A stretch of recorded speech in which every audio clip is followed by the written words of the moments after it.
I'd open your Bibles to Psalm 90, Psalm 90. We'll be spending most of our time in that passage this morning. It's good to see everyone here. Looks like the wind blew some of us in and some of us out, but we'll get by and we'll worship the Lord together this morning. Psalm 90. Going through some of the Psalms with the high school class right now on Sunday mornings, and this is one we talked about a few weeks ago, and just the statements that are made in this are such that they just grab you, and I think there's such an important message in what's being said here that it's important for us to spend a few moments thinking about them. I want you to begin with me reading in verse 2, where it says, "Before the mountains were born, or where you gave birth to the earth and the world, even from everlasting to everlasting, you are God. You turn man back into dust and say, 'Return, O children of men, for 1,000 years in your sight are like yesterday when it passes by, or as a watch in the night you have swept them away like the flood, and they fall asleep. In the morning they are like grass which sprouts anew. In the morning it flourishes, it sprouts anew. Toward evening it fades and withers away. For we have been consumed by your anger, and by your wrath we have been dismayed. You have placed our iniquities before you, our secret sins in the light of your presence. For all our days have declined in your fury. We have finished our years like a sigh. As for the days of our life, they contain 70 years, or if due to strength, 80 years. Yet their pride is but labor and sorrow, for soon it is gone, and we fly away. Who understands the power of your anger and your fury, according to the fear that is due you? So teach us to number our days, that we may present to you a heart of wisdom." We'll stop there and we'll pick up and read the rest of the text in just a moment. You know, we don't know when these words were penned. The inscription says that it's a prayer of Moses, the man of God. Some commentators would say that doesn't mean he's the author. I don't know what else it would mean. I believe these are the words that Moses wrote. And if that's the case, it's some of the oldest words that we have recorded in Scripture. These words would have been penned before Genesis was published. Let that sink in for just a moment.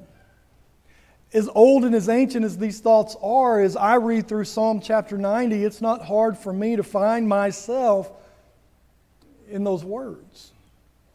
They're words that bring up the fears that we have, the recognition that we have of the difficulties of life. And yet, as we read Psalm 90, what becomes obvious, especially as we finish out the psalm this morning, is that these are the words of one who has a very mature faith. They're seeing both sides of this equation, and they understand what this life really is. We don't know when Moses wrote these words. It seems to me that he probably wrote them sometime just before he went up the Mount Pisgah and viewed the Promised Land. Perhaps these are the words that he penned as he was there, and perhaps they were delivered to Israel later on. Perhaps it was when Israel refused to enter the land and they turned away to go back and to wander into the wilderness. There are any number of occasions where the frustration that is obvious in this psalm would have certainly been in Moses' life. But what you see here is that these difficult days, as difficult as they are, it's important for you and I to learn to approach them from a godly perspective. As a matter of fact, I would suggest to you that one of the key verses in this psalm is actually in verse 12, where he says, "Teach us to number our days, that we may present to you a heart of wisdom." And I don't think for a second that what he's saying there is that we should count the number of days that we've lived and see if we made it to 70 yet or not. I think he's talking about a proper view of the day that we have before us, of the day that we have right now with which we can serve God, and that we're looking at that day with a heart towards God, and that what we're seeking to do in that is to show others the nature of God as it's been revealed in His Word and as it's been revealed in us. And so we must learn to number our days. And you know, as you think about those days, regardless of who you are, trial is part of life. We may get some short reprieve as we're very young, but it doesn't take long as we enter into this life before things become difficult and we have to deal with that reality. And one of the things that seems to come out of Psalm 90, at least in my mind, is that regardless of where those trials come from, whether they're the result of my sin or someone else's sin, or just because we live in a world that's been corrupted by sin, we must develop a godly and eternal perspective towards those things so that we can have some hope of overcoming. We have to learn to number our days, to think properly about the life that we've been given. And so beginning there in verse 3, the psalmist Moses, I believe, enters into this description, if you will, of the troubling nature of life. And he really deals with some of the frustrations of life. And I think you can come to the relatively brief statement that he makes there and kind of flesh it out and stay within the confines of what he's dealing with. He turns to God and he says, "You turn man back into dust." It's a return, O children of men, for 1,000 years in your sight are like yesterday when it passes by, or as a watch in the night. Not even a whole day, just a part of a day. You've swept them away like a flood. They fall asleep in the morning. They are like grass which sprouts anew. He begins to discuss the brevity of human life. And there seems to be overtones of Solomon in the way that he's talking about the brevity of human life, as if to say, what value is it if it's so brief, if it's so short? And of course, he's contrasting this to the eternal nature of God, and it just makes the brevity of life seem even, smaller, I guess. Here's this God, 1,000 years means nothing to him. And you and I, it's as if we wake up one morning and die the next. And he seems to be complaining about this, at least in some sense. Verse 6, in the morning, talking about that grass again. In the morning it flourishes and sprouts anew. Toward evening it fades and withers away. James deals with something very similar, doesn't he, over in James chapter 4. And there in verse 14, where he describes our life as being like a vapor. And the image there again is so clear and so obvious as maybe you've got a kettle of water sitting on the stove and it begins to steam, and before it even begins really good, what happens? It dissipates and it disappears.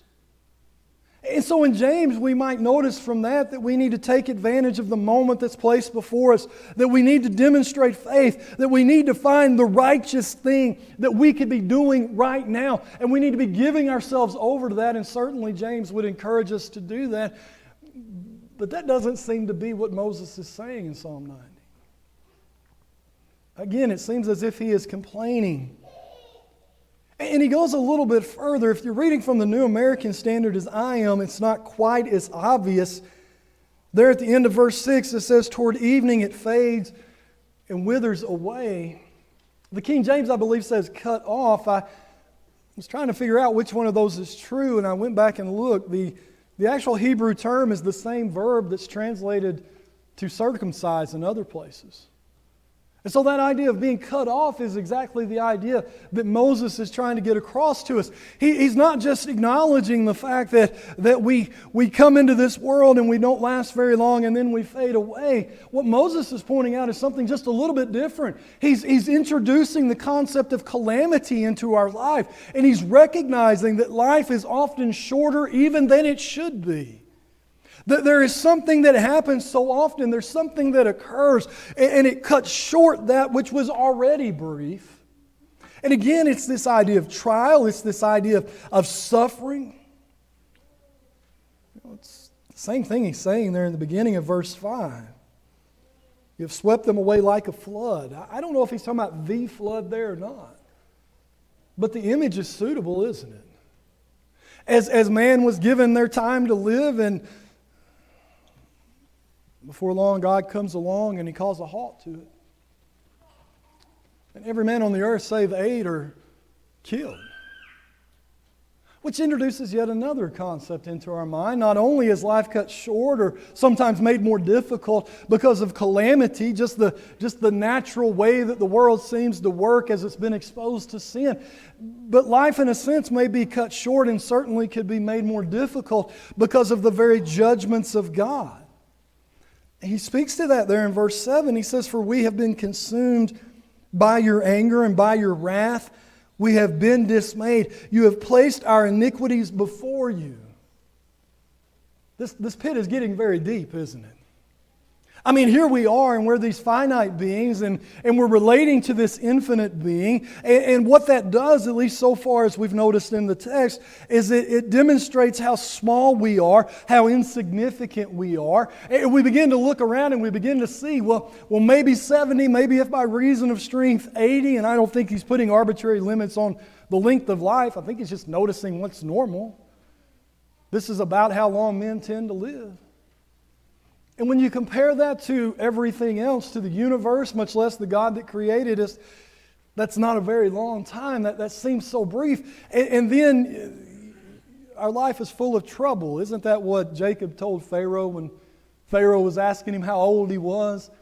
And he said, the days of my sojourn have not attained to those of my fathers. I've not lived as long as Abraham. And my life has been filled with trouble. And so here we are, and we're given this short, brief moment. And yet, even in that short, brief moment, there's trouble, there's calamity, there's suffering, there's trial, there's strife. There are all these things that make those 70 or 80 short years so difficult from time to time. And then, as if that's not bad enough, that eternal Creator being may very well reach down and cut it even shorter. And even if He doesn't cut it shorter, through His judgments, there may be even more calamity, there may be even more difficulty. Certainly Moses and those in Israel had that exact experience. Are you getting depressed yet?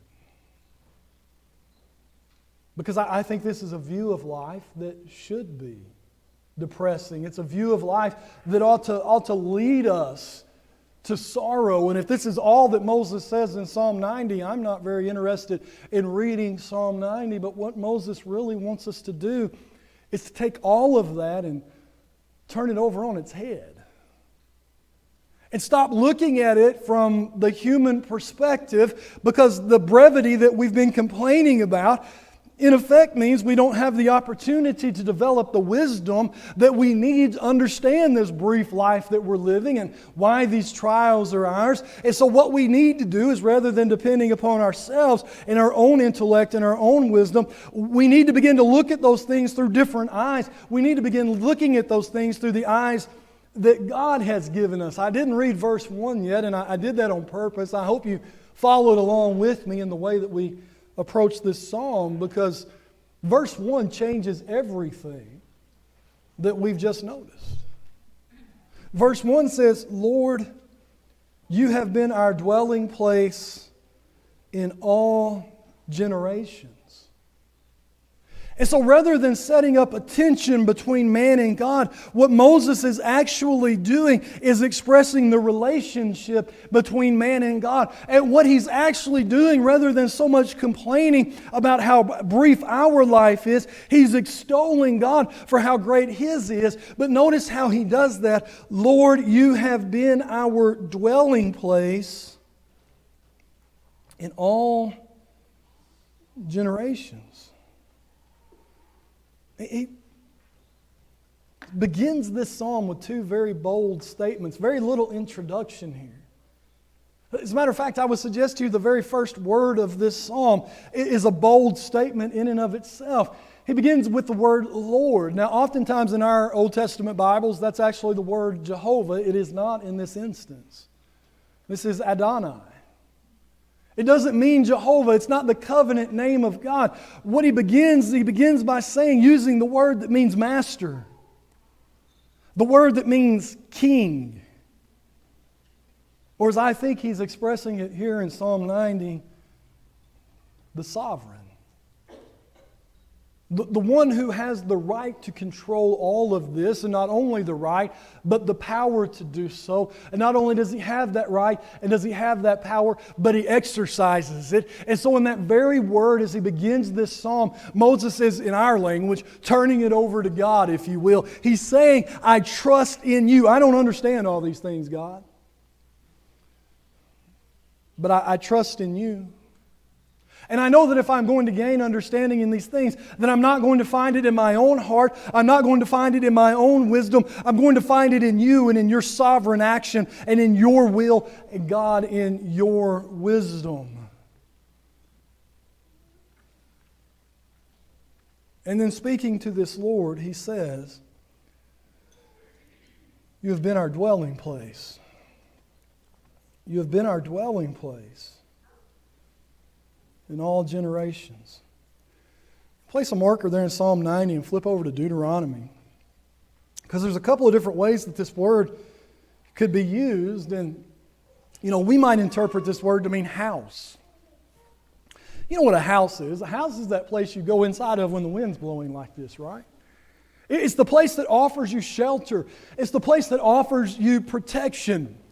So when the storms are coming down, we go inside the house and we shut the door and we close the blinds, and it's almost as if the storm isn't there. It can't reach us inside the house. At least that seems to be the hope. And certainly Israel looked at God that way from time to time. As a matter of fact, in Deuteronomy chapter 33, as Moses is really giving his final words to the nation of Israel, he points this very same thing out. Beginning there in verse 26, he says, there is none like the God of Jeshurun, a figurative word for Israel, who rides the heavens to your help, and through the skies in His majesty. The eternal God is a dwelling place. And underneath are the everlasting arms, and He drove out the enemy from before you and said, destroy. So there's that same word, that same term. And here it obviously, it references refuge or shelter. It's almost that idea of house. Maybe stronghold would be a better way of understanding that in Deuteronomy 33. So when I'm being plagued, when the enemy besets me, where do I go? Well, I go to my stronghold. I go to my dwelling place. I go to Jehovah. And that's a beautiful thought in and of itself. But as you go back over to Psalm 90, I don't think that's precisely what he has under consideration, because there is no enemy in Psalm 90. At least no external enemy. Unless we're going to say time itself has become our enemy. But in Psalm 90, the antagonist, if you will, is Moses himself. He's the only enemy that there is, and I don't know how you run from that enemy. So it seems to me that what Moses is talking about is something a little bit different. That what he's talking about is not a house, but a home. Someone says, well, what's the difference in a house and a home? Well, if you don't know that, I feel very sorry for you. Because a home is so much more. A home is not the place you run to when the rain literally begins to fall. A home is the place that you turn to when the storms of life beset you. It's that place that you go to when you feel like you're just scattered, or where you feel like you're just isolated, where you feel like you just can't make it a moment more. It's that place that you go to so that you're not, and I'll borrow a term from Walter Brueggemann, who writes on Psalm 90, it's a place where we go to prevent fragmentation. Now, sit with that word for just a moment, because I think it's important to understand in this psalm that idea of just being shattered in every direction. You ever feel like that?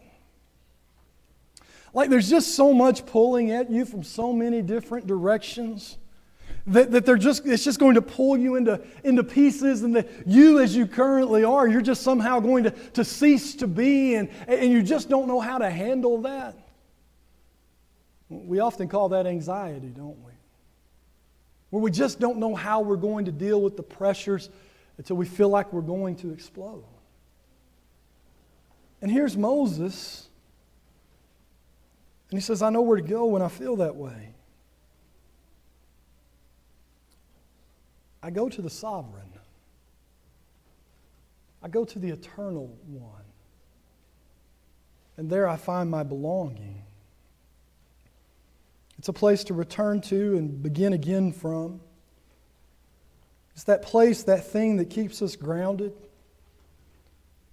It's that thing, that place in our lives that reminds us what is real and what is important.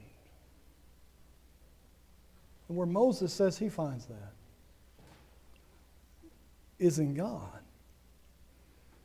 And you know, if you go back through verses 3 through 12 and you're thinking from that perspective, that Moses is not lost out in the wilderness, that Moses is not being tossed about in the storm, but he's safely and comfortably resting in his home. He's in his dwelling place, and he's looking out on that difficulty, and he's recognizing it, but he sees this from a place of safety. It changes everything else that he says in those verses.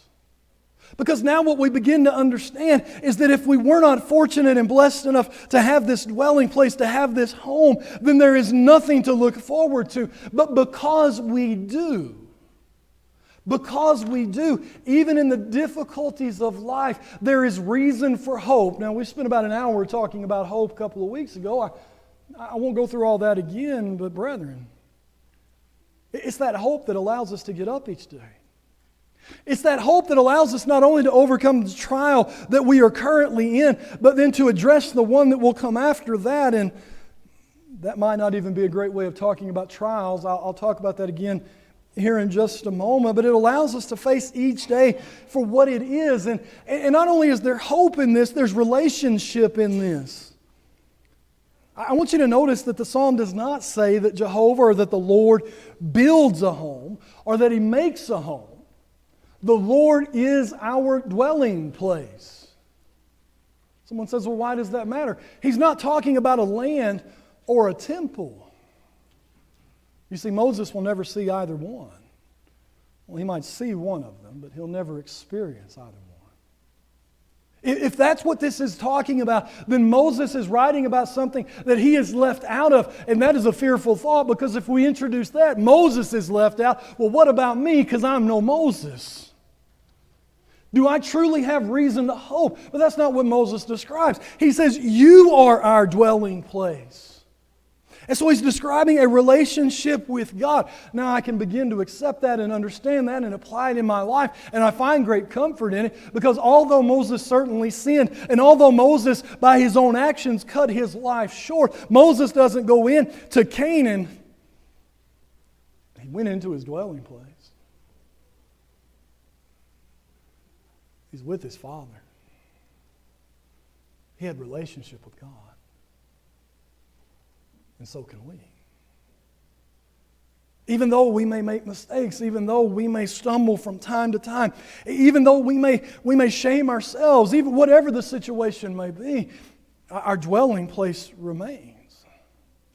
And that relationship is one that is offered to us as long as we stand on this side of eternity, as long as we desire to act, or we do act, before we are, to use the passage, cut down. That dwelling place can be ours. And not kind of ours, or partially ours, but ours. You see, that relationship is not given out in small measure. Is given completely.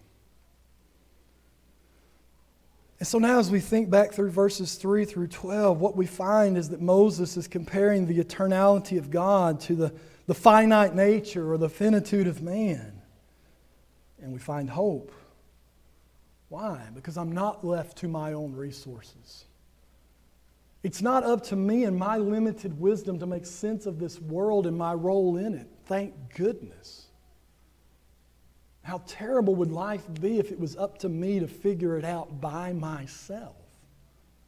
It's not up to me. It's not up to my resources. Instead, I can turn to the wisdom and power of Jehovah, and I can navigate this life. And I think it's interesting as you're reading through this and you get to verse 12, and that's what he speaks to. So teach us to number our days that we may present to you a heart of wisdom. And then verse 13, do return, O Lord, that is Jehovah. And so now that we've developed this heart of wisdom and we're looking at this world and our life in it through this divine lens, now we can speak of this covenant relationship that we have with God that is so filled with hope and with trust and with this surety that we can have in Him. And so what He begins to do is from the safety of His dwelling place, He begins to explore this relationship. It's kind of interesting reading different commentaries on Psalm 90. They kind of struggle with this transition between verse 12 and verse 13. Because beginning in verse 13, and especially as you move on down a little bit, it becomes somewhat of a lament. And I think we understand what a lament is. It's a sorrowful expression, but it's not just I'm sorry. It's I'm sorry and I'm complaining about it. It's I'm sorry and I want to know why it's this way. And I think we struggle with that. I think we have a hard time with that when it comes to our relationship with God. That for some reason we develop this mentality that we should just say, well, God said it and that's all I need to know about it. I'm just going to go out and do it. How does that work for you in any other relationship? You know, there's a short time with our children where that is the right answer, isn't it? There's a short time with our children where I told you to do something, they asked me why, because I said so. And I think that's a valuable principle for our children to learn and for us to learn, that you respect authority. Especially as we begin teaching them about God, you respect God's authority. You may get away with that with a 3 or 4-year-old.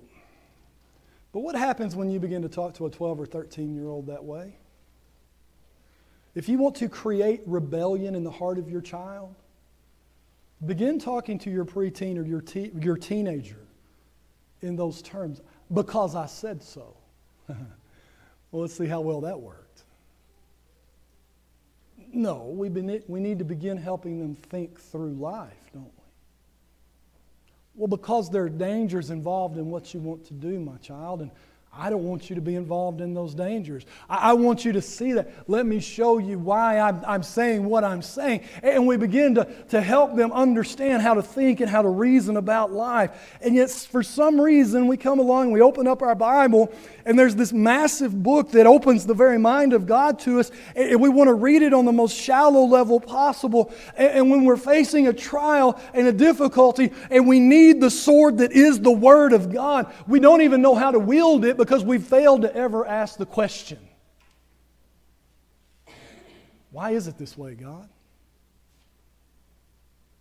Why is it this way? Moses doesn't do that.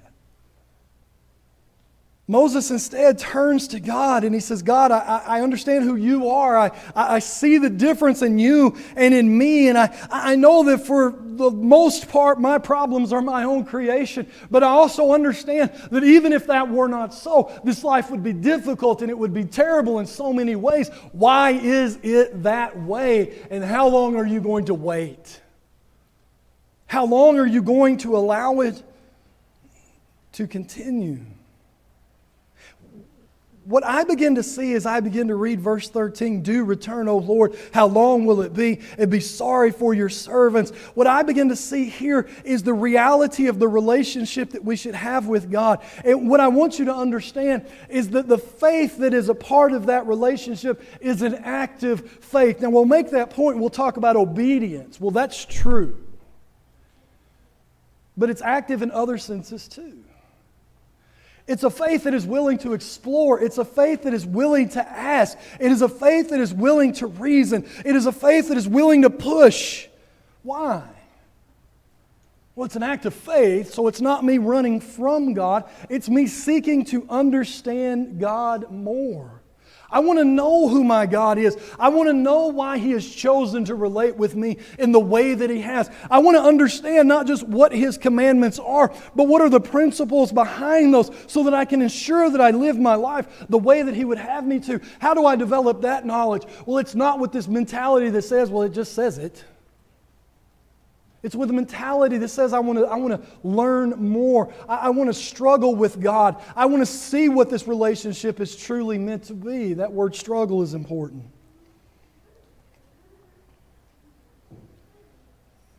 It's part of what it is to be at home in God. It's part of what it is to have a relationship. And I really think if we understood this about our relationship with God, it would help us in our other relationships too.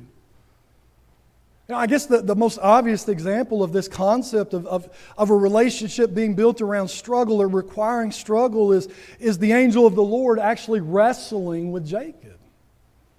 And literally, they get in the dirt and they wrestle throughout the night. He contends with Jehovah.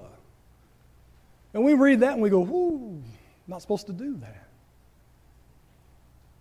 It's not what that text says.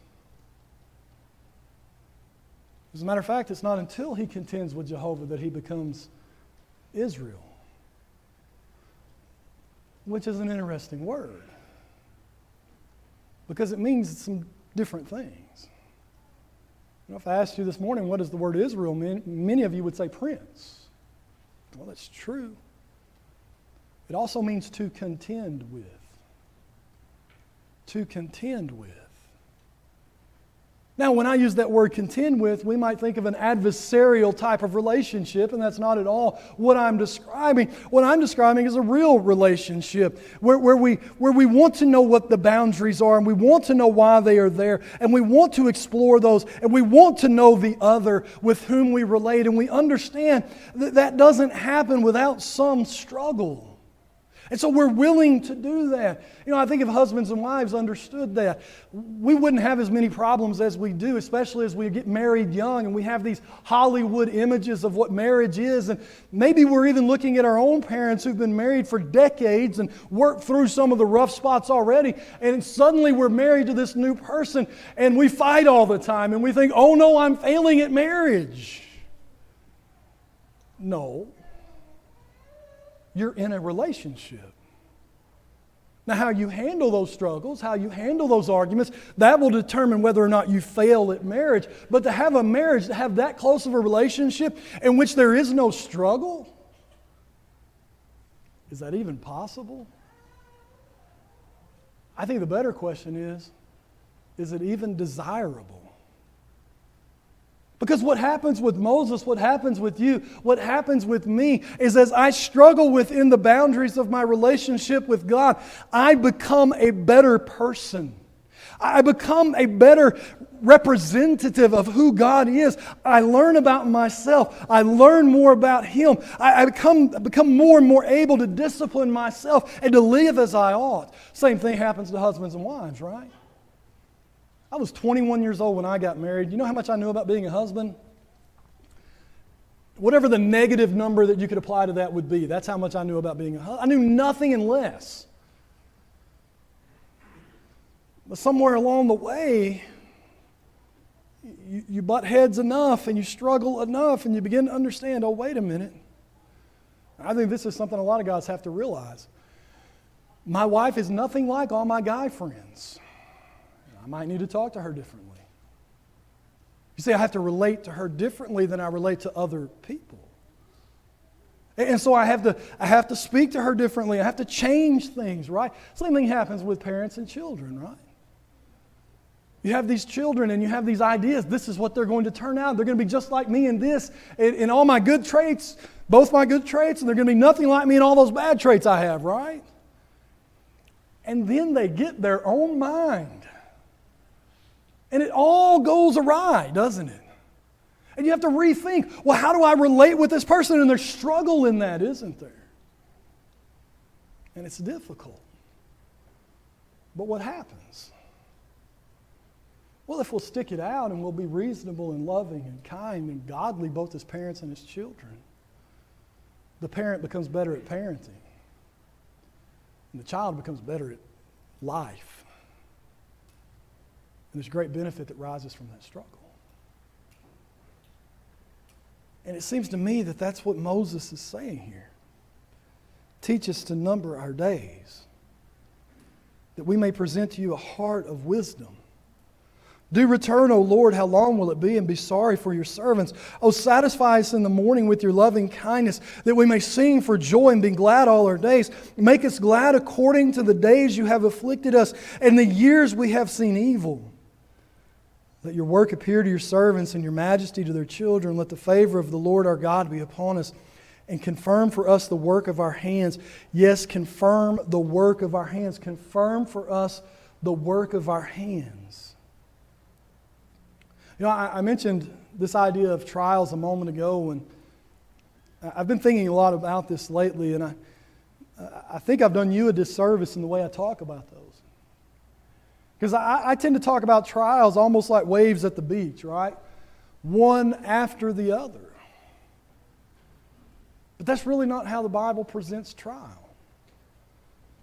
The Bible presents trial as life. Not that your life is a series of episodes in which there are various struggles and trials. Instead, what life is struggle and trial. And I think the difference in that is important. You see, if I begin to look at this as waves, there's trials between the waves, and I should be expecting times of peace without struggle. Who here that's over 30 has had a moment of peace without struggle in the past 10 years?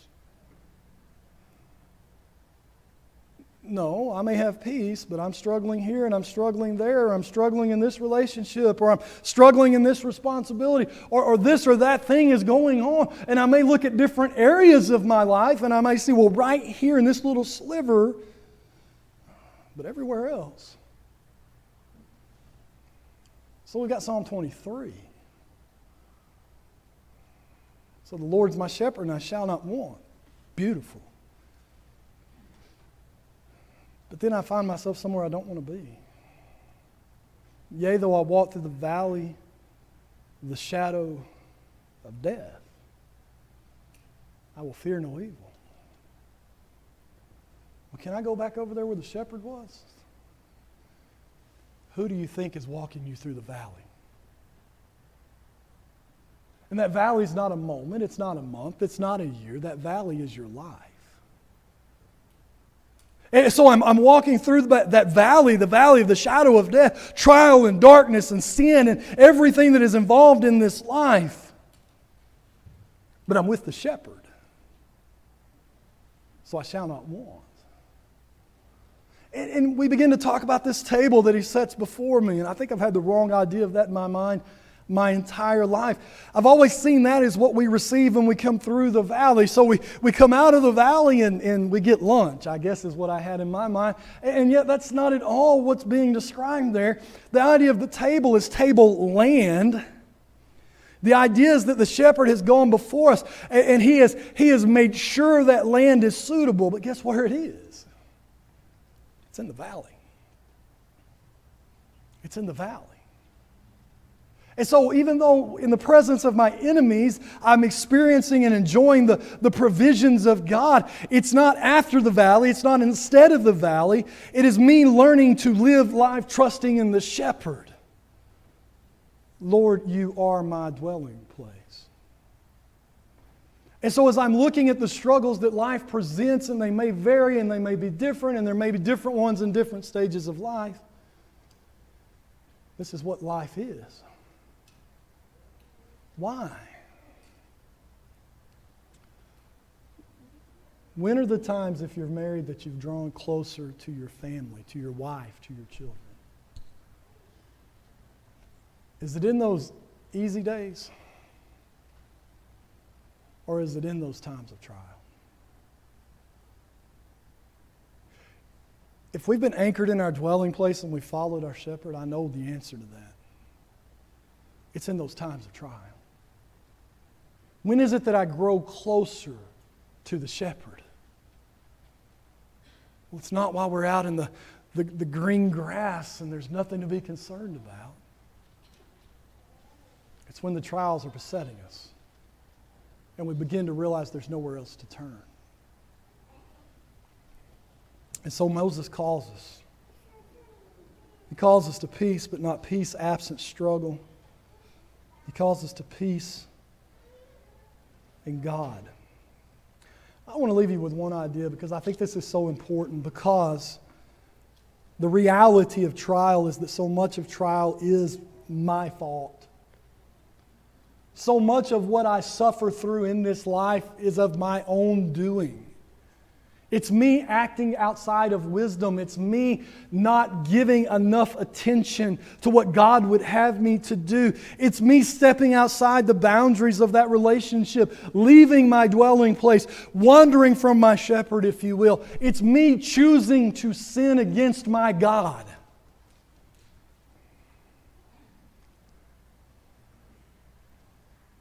Moses is standing in the wilderness with a couple of million people around him. And they've decided that God has brought them out in that wilderness to kill them. Can you imagine the frustration?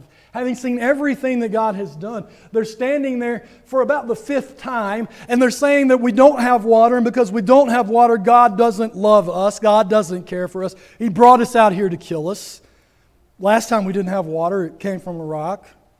Other times it was undrinkable and somebody put a stick in it and suddenly it was good water, and so forth and so on. All the evidence says God will give us the water, but we don't want to hear that. We're complaining. Moses has been dealing with these people for nearly 40 years at this point. And so he goes to God, and God says, I want you to take your rod, I want you to go to the rock, I want you to speak to the rock, and I will give my people water. And Moses goes to the rock and he hits the rock. But it's what he said, isn't it? We will give you water. And so God says, since you didn't honor me before man, before these people, I will not honor you by taking you in to that promised land. What would you have done then if you were Moses? Because I'm afraid what so many of us might be tempted to do is to simply lay down, to simply decide that my life is over, there's nowhere left to turn. But that's not what Moses did. Moses went to his dwelling place. He returned to his God. He repented of his sins. And he followed his Lord faithfully. If you're here this morning and you're not a child of God, He sent His Son to die so that you could be forgiven, so that you could find your dwelling place even in Him. Maybe you've obeyed the gospel and yet you have struggled and maybe you've wandered away. Friend, you have an opportunity right now to go home. If we can help you in any way, why don't you let us know as we stand and as we sing.